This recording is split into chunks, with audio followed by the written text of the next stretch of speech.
ibang klase si Binoy, mga kababayan. Si Binoy talagang ano, talagang sinasabi nga ho natin, Andres Bonifacio. Ayan, 'di ho ba? Andres Bonifacio. Andres Bonifacio nga ba talaga? Konting picture lang, isang picture lang ang nakita ho, mga bossing. Oh, 'di ba? Isang picture lang ng ating pangulo na kinakamayan si Zelensky, mga kababayan, ayun, ngatog na. Hindi niya alam. Hihingi lang naman pala ng suporta si Zelensky, mga kababayan. Tapos nangatog na agad si Binoy. Nangyari, Sen?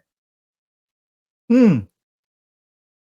Ibig sabihin lahat ng suportahan o lahat ng hingan ng suporta ni Zelensky, mukhang mag-iikot sa Asia si ano, si Zelensky ho, 'no? Para suportahan sila. Ibig sabihin lahat ng kamayan nun, lahat ng kamayan nun, makikipag-ano na, makikipaggiyera na. Anyari, handa ka na ba, kabayan? Hmm. Tayo po mga boss, chief, amo, sir, kung sakali man dumating yung ganyang pagkakataon, 'no, talagang hindi natin mapigilan, mga bossing, kailangan ang bawat isa sa atin handa po, mga kababayan. Kailangan ang bawat isa sa atin, kumbaga namana nga natin itong kalayaan, Ano ho, namana natin itong kalayaan doon sa mga bayani natin na wala naman ho ding, sapat na armas, mga bossing. Kanya-kanyang estilo ho 'yan, O si Jose Rizal hindi naman nakipagbarilan, 'di ho ba? Dinaan niya sa pagsusulat. Oh, si Binoy, nakakita, hala kinakamayan na ni Pangulong Bongbong Marcos si Zelensky. Hudyat na ito, mukhang bukas pagkagising ko, giyera na. Oh, 'di ho ba? Mga kababayan, 'di ba Ma'am Chris Rose, wala na tayong magagawa diyan kay Senator Padilla.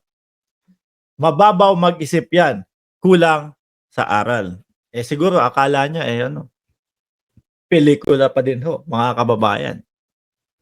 Ang mga pro-China ay tutulong sa China kapag may giyera. Iiwanan tayo, mga boss, ano? Hindi naman lahat ng nakikipaglaban sa armas umaasa, yung iba ginagamit ang utak. Correct ho, mga kababayan. Kaya nga ho, 'di ba? Lagi ko sinasabi ho dito, mga boss, chief, amo, sir, pwede tayong makipagbalitaktakan o pwede tayong makipag-usap, no, sa China nang hindi paduwag style. Nasanay yata sila kay Duterte, paduwag style, no? Mabanggitan lang ng magbobombahan tayo. Wala na, suko na. Pwede tayong makipag-usap, mga bossing, pwede tayong talakayan sa China ng may tapang. 'Di ho ba? Ng may tapang. Hindi naman 'yan pagka ayaw mo sa amin, BBM, magkakabombahan tayo. Hindi gano'n basta-basta 'yan. Duwag lang yung mga gano'ng tao na biglang maisip, "Ay, bobombahin tayo, Sabi bobombahin tayo." Tapos na, sige na, hindi na kami makikipag-usap. Akala ko makabayan at matapang yang si ex-con, sabi ni Lady D. Yun nga daw, mga bossing. Ewan ha, kasi itong mga ito, mga kababayan, yung mga senator ho na, ayan, naging alalay na ni Digong, yung talagang DDS nga daw ho sila, mga kababayan, na hindi naman makakaupo kung hindi dahil kay Digong, wala ho, wala tayong magagawa diyan kasi talagang, meron silang lakas ng loob, meron silang tapang ng apog na ipakita sa atin na kailangan naming suklian si dating Pangulong Duterte. Kasi ito yung nagpanalo sa amin. 'Di ho ba? Gano'n ho yung nakikita natin, mga kababayan, Kaya, sige, wala tayong magagawa, kailangan ipagtanggol natin si PRRD, kailangan mapabagsak ang gobyerno, tara mag-ano tayo, mag-ano ba 'yun, yung PIDEA leaks tayo. Anak ng tinapa, nahahalata ng taong bayan hindi marunong hindi ho marunong mga kababayan magpatakbo ng ng hearing sa Senado. Anak ng tinapa, hindi alam kung paano ho tatapusin eh. Araw-araw may gusto ipatawag si Bato eh.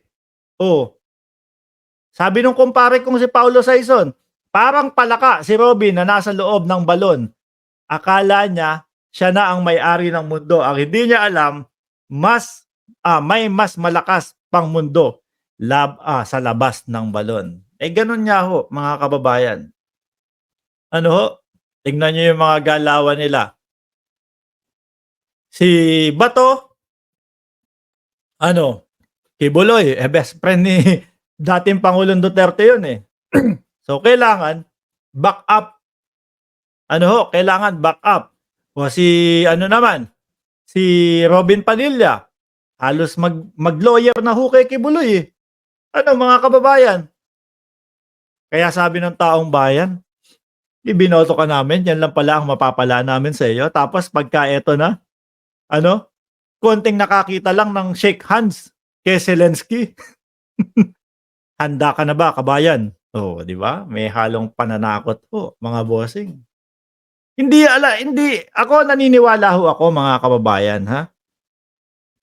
Pag ipinaglaban natin yung West Philippine Sea, mga boss, tapos talagang yung kagaya ng ginagawa ng ating Pangulo, pinaninindigan ho, nakarapatan natin iyon, mga bossing. Hindi naman agad-agad dyan ang China, agad saglit, pakawala mo yung bomba dyan, ipadala mo sa Pilipinas kasi kinokontra ako nitong president. Hindi ho agad, mag-aalangan pa ho yan, mga bossing.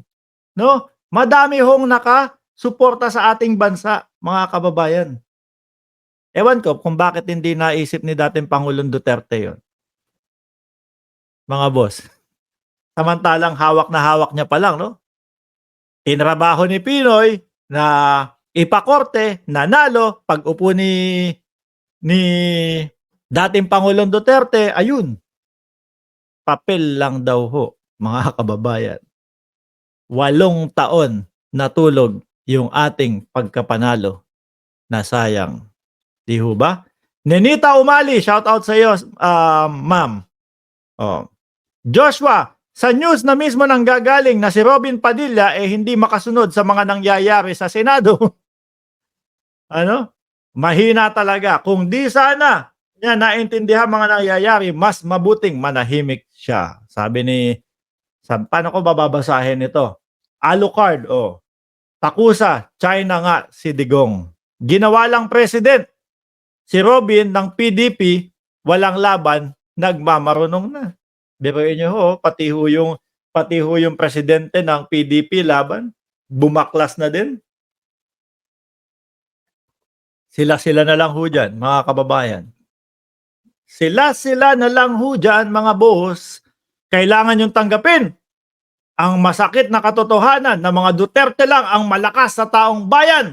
Kaya lahat ng endorso ng mga Duterte ay nagiging senador. Siguro dati. Ewan ko lang ngayon. Siguro ang pinakahuli niyan nung election.